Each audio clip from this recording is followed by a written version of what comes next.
গাজীপুরে ৫ আগস্ট আওয়ামী ফ্যাসিবাদের পতন ও ছাত্র জনতার বিজয়ের বর্ষপূর্তি উপলক্ষে বিজয় মিছিল করেছে বাংলাদেশ জাতীয়তাবাদী দল বিএনপি।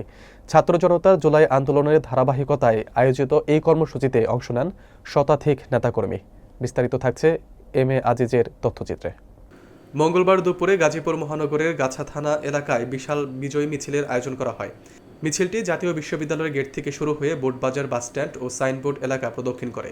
এতে নেতৃত্ব দেন গাজীপুর মহানগর বিএনপি নেতা ও স্বেচ্ছাসেবক দলের কেন্দ্রীয় কমিটির সাবেক সহ সাংগঠনিক সম্পাদক এস এম ইকবাল হোসেন বাদল। সাংবাদিকদের সঙ্গে আলাপকালে তিনি বলেন, ২০২৪ সালের ৫ আগস্ট ছাত্র জনতার আন্দোলনের মুখে ফ্যাসিবাদী সরকারের পতনের মধ্য দিয়ে বাংলাদেশে দ্বিতীয়বারের মতো স্বাধীনতা অর্জন করে। শহীদদের রক্তের বিনিময়ে আজ আমরা মুক্ত।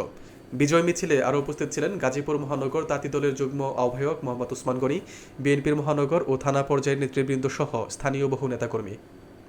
প্রিয় সাথী ও বন্ধুগণ, প্রিয় দেশবাসী, প্রিয় গাজীপুরবাসী, প্রিয় ৩৫ নং ওয়ার্ডবাসী, যারা আজকে আমাদের এই বিজয় মিছিলে উপস্থিত হয়েছেন, সবার উদ্দেশ্যে বলতে চাই এবং দেশবাসীকে জানিয়ে দিতে চাই, ফ্যাসিস্ট হাসিনার পতন হয়েছে, তার দোসররা এখনো ঘোরাফেরা করছে। তাই তার দোসরদেরকে আমরা শান্তিতে ঘরে থাকতে দেব না এবং তার দোসরদেরকে আমরা আইনের আওতায় নিয়ে আসব। এবং ইন্টারিম সরকারের কাছে আমাদের দ্রুত আহ্বান, দ্রুত একটি নিরপেক্ষ নির্ভেজাল নির্বাচন দিয়ে আপনি জনগণের জন আকাঙ্ক্ষা পূরণ করুন। এবং বাংলাদেশ জাতীয়তাবাদী দল, আমরা আশা করতেছি বাংলাদেশের জনগণ আমাদেরকে সর্বোচ্চ সংখ্যক আসনে নির্বাচিত করে দেশ পরিচালনার সুযোগ দিবে ইনশাআল্লাহ।